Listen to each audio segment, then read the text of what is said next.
I am Rome, Jimmy Raymond's digital avatar. We listen to the experts so that you don't have to. Microsoft canceled $2 billion in data centers. Klarna just rehired the humans it fired.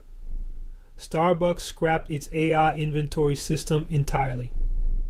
And Sam Altman is still selling you on the future. Someone is lying, and I'm going to show you exactly who.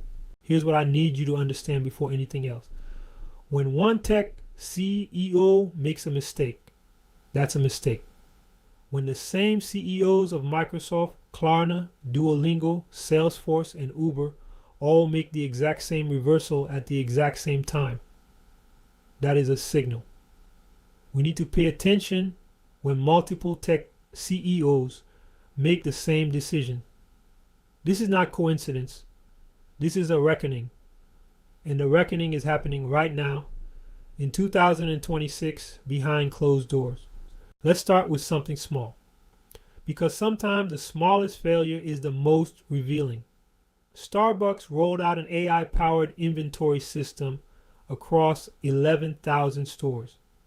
The pitch was clean.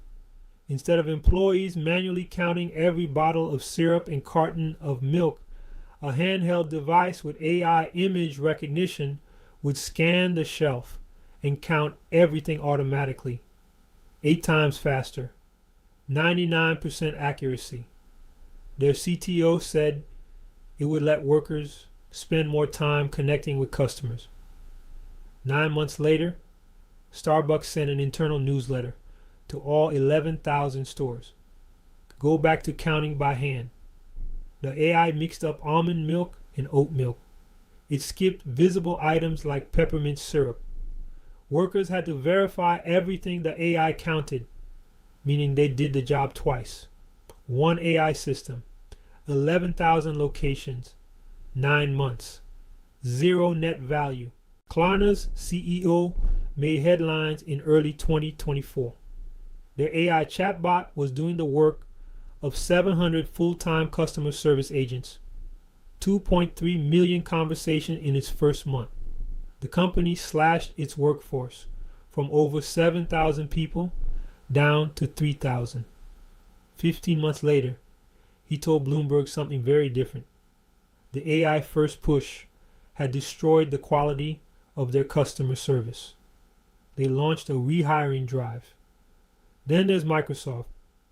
In January of 2025, Satya Nadella pledged $80 billion on AI data centers in a single fiscal year. 1 year later, analysts found Microsoft had walked away from data center projects totaling over 2 gigawatts of capacity, abandoned land parcels, expired letters of intent. Some projects had concrete poured into the ground before they were canceled.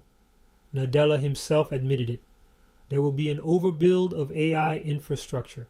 Let me give you the number that made even Silicon Valley go quiet. 95% of Uber's engineers use AI tools monthly. 70% of their committed code is AI generated. They burned through their entire 2026 budget for AI coding tools in just 4 months. And here's the part that should concern every business leader watching this. The company admitted there's no clear connection between those stats and shipping more useful features. They spent the money, they got the output. The products aren't better. Now here's the extreme case. Just recently, an unnamed enterprise client ran up a $500 million bill on AI tools in a single month. No spending caps. Unlimited access for thousands of employees.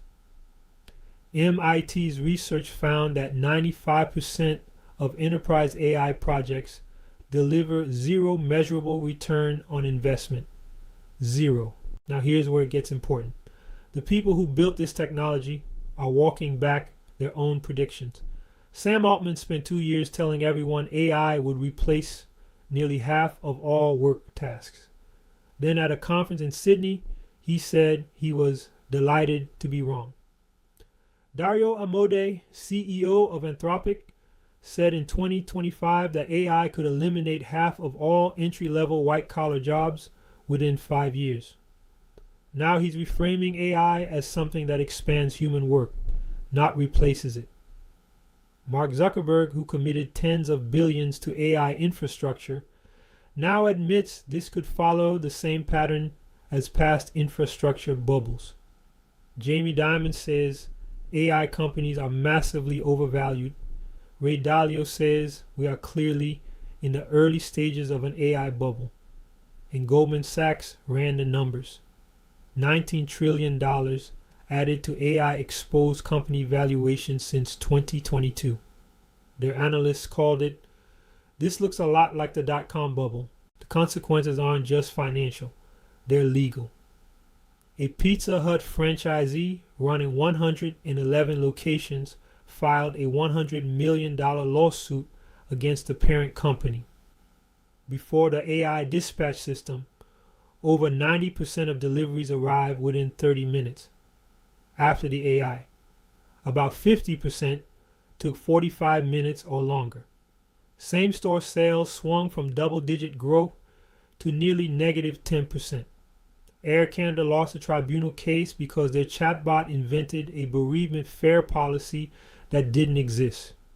The airline tried to argue the chatbot was a separate legal entity responsible for its own actions. The tribunal called that remarkable and ruled against them. Builder.ai, once valued at over $1 billion, backed by Microsoft. Human engineers were doing most of the work behind the scenes while they claimed their AI was doing it. $180 million in accounting fraud later, the company collapsed. So what's the takeaway? Is AI dead? No. The internet was real. People still lost trillions in the dot-com crash. AI is real. And companies are still losing billions figuring out how to actually make money from it. The companies that are winning are not the ones who fire everyone and replace them with AI. They're the ones using AI as a precision tool, with human oversight, with strict spending controls, and with a very clear measure of whether the tool is actually delivering value. The future belongs to those who move first, but first doesn't mean reckless. You need both, the machine and the human who understands what the machine is doing. I am Rome. We listen to the experts so that you don't have to. Comment canceled below if you think the AI bubble is real. Next week I'm covering the companies doing the opposite, quietly winning. You don't want to miss that one.